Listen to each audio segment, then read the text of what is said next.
Bon, ça fait quelques jours que la conférence d'Apple est passée. Ça fait aussi quelques jours que j'utilise le nouveau MacBook Pro 16 pouces en noir sidéral et le nouvel iMac. Et on doit débriefer. Cette conférence, elle aurait clairement pu être un CP, un communiqué de presse. Mais là, on était clairement dans la communication pure et dure. Pourquoi? Parce qu'Apple a annoncé 3 choses. La première, c'est que la conférence a été entièrement filmée à l'iPhone et c'était une dinguerie en termes de qualité. Et par conséquent, on est toujours dans la continuité de la communication d'Apple qui dit qu'on peut remplacer une caméra professionnelle avec un iPhone.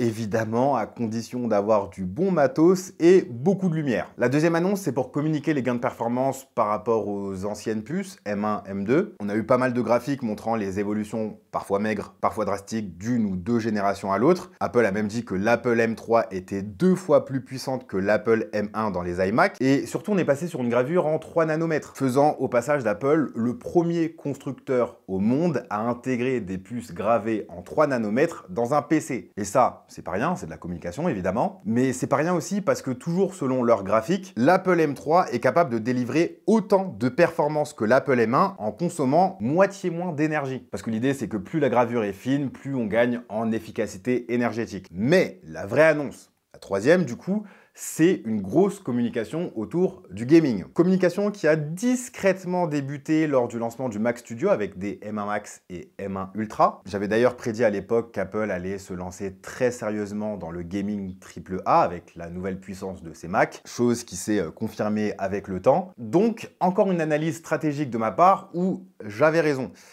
Et oui, c'est le moment où je me lance des fleurs. Et en parlant d'informatique, j'ai un superbe gestionnaire de PDF, c'est celui de mon partenaire UPDF. UPDF, c'est un éditeur de PDF disponible sur toutes les plateformes, Windows, Android, iPhone, iPad, Mac. Comme ça, vous ne serez pas bloqué dans l'écosystème Apple. Avec UPDF, vous pourrez éditer vos PDF sans souci, modifier le texte, changer les images, convertir le document. Et si vous avez une tablette avec un stylet, vous pourrez évidemment le signer. À moi, la YouTube Money avec mes contrats à 1 million d'euros. Ça va même plus loin, vous pourrez annoter vos documents en surlignant les passages importants, en barrant d'autres. Vous pourrez ajouter des étiquettes. Et chose super sympa, vous allez voir, c'est que lorsque vous scannez vos documents avec la caméra de l'iPad, vous pourrez transformer l'image en PDF totalement modifiable et dont vous pourrez copier des extraits grâce à la technologie OCR, la reconnaissance optique de caractère. Mais ce n'est pas tout, UPDF est boosté à l'intelligence artificielle. Ainsi, si vous avez un document dans une autre langue, vous pourrez le traduire super facilement.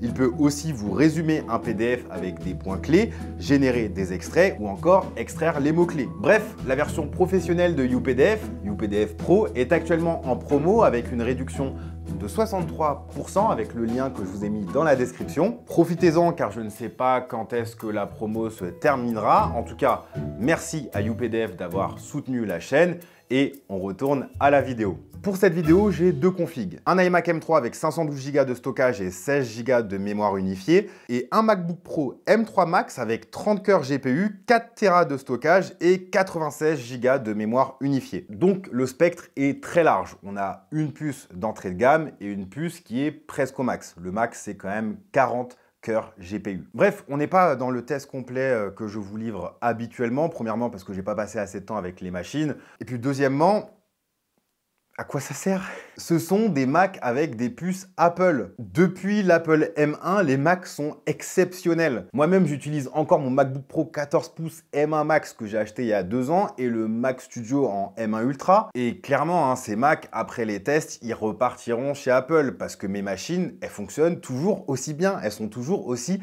exceptionnelles. Donc peut-être que d'ici quelques jours, quelques semaines, je vous ferai un test complet niveau productivité. On va faire des comparaisons, etc.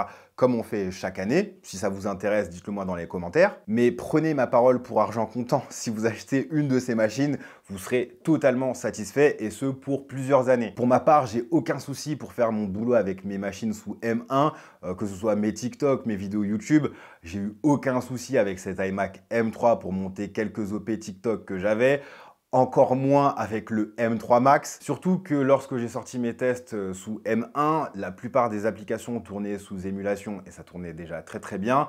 Là, ça fait quand même 3 ans, ces machines-là, elles sont surpuissantes et surtout, les applications sont bien plus optimisées. Donc, faites-moi confiance, vous n'aurez aucun souci avec ces machines. À la limite, si vous avez vraiment besoin de puissance GPU pour vos applications en architecture, pour de la conception 3D, dans le domaine médical par exemple aussi, peut-être que vous devriez envisager ces machines sous M3 parce que c'est côté GPU qu'il y a eu le plus gros gap depuis le début. Ah si, il y a un truc qui pourrait vous faire craquer, ça j'en suis certain, c'est le nouveau coloris noir sidéral pour les MacBook Pro M3 Pro et M3 Max. Elle est incroyable. Et je pense que incroyable, c'est un euphémisme. Blague à part, ça fait plusieurs jours que je l'utilise. Elle est vraiment très très jolie cette couleur. Je ne m'attendais pas à un Mac noir, enfin un MacBook Pro noir, mais pour le coup, c'est très réussi. Apple a dit qu'ils avaient travaillé sur le traitement des traces de doigts. Ça fait quelques jours que je l'utilise et effectivement, je n'ai pas noté de traces de doigts ultra notables comparé au MacBook Air bleu foncé là. Donc couleur très réussie. Je vous connais les amis, je sais que parmi vous, certains vont commencer à trouver des défauts à leur machine sous M1, M2 juste pour prendre ce coloris. Faites attention. Mais voilà, si vous voulez mon avis, le coloris est super bien réussi. Mais plus sérieusement, ce sur quoi je voulais absolument revenir, c'est évidemment la partie gaming. Apple est clairement en train de changer son fusil d'épaule. Je dirais même qu'Apple se révolutionne à ce niveau-là. Et pour appuyer mes propos, ça, c'est Resident Evil Village, version console qui tourne en local sur mon iPhone 15 Pro Max. J'y ai branché une manette Backbone pour y jouer dans les meilleures conditions. Je peux aussi brancher mon iPhone en USB-C et l'utiliser comme console pour jouer sur un grand écran. Ça, c'est Lies of P, sorti il y a un mois sur console et PC, qui tourne sur cet iMac M3 en Full HD avec une fluidité qui se trouve aux alentours des 60 images par seconde. Sur ce MacBook Pro 16 pouces M3 Max en 30 cœurs GPU, Lies of P tourne évidemment comme un charme. Ils ont annoncé Resident Evil 4, Death Stranding, Assassin's Creed Mirage et plein d'autres jeux haut de gamme sur Mac. Et ce que je veux dire par là, c'est que les utilisateurs de Mac qui ont acheté un Mac pour leur performance, mais aussi pour leur rapport performance-consommation d'énergie, comme moi, pourront utiliser toute cette puissance pour jouer à des titres vraiment ambitieux qu'on retrouve sur console et PC. Pendant plusieurs années, les utilisateurs de Mac ont été punis, privés de jeux vraiment ambitieux sur leur machine. Alors à côté, il y avait des solutions, prendre une console dédiée, PlayStation, Xbox ou même un PC à côté. Mais l'idée d'ici quelques années, lorsque les développeurs joueront le jeu,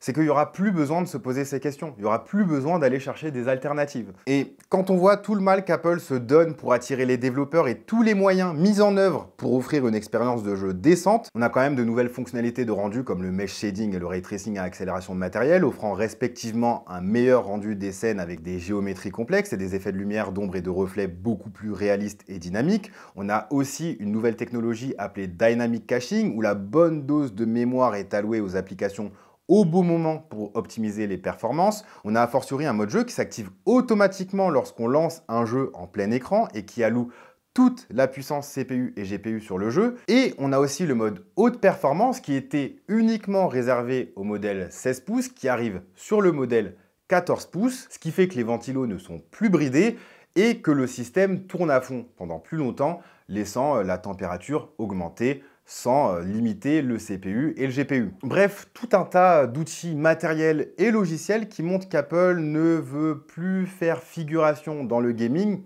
parce qu'ils étaient très présents dans le gaming mobile, mais le gaming AAA, c'était niette. Maintenant, il manque plus que les développeurs jouent le jeu, il y a quand même un gros marché, iPhone, Mac, iPad. On verra ce que ça donne. En tout cas, je vous prépare une vidéo dédiée sur le gaming, la vision d'Apple du jeu vidéo pour les années à venir. Dites-moi dans les commentaires si vous voulez un test sur chacun de ces produits.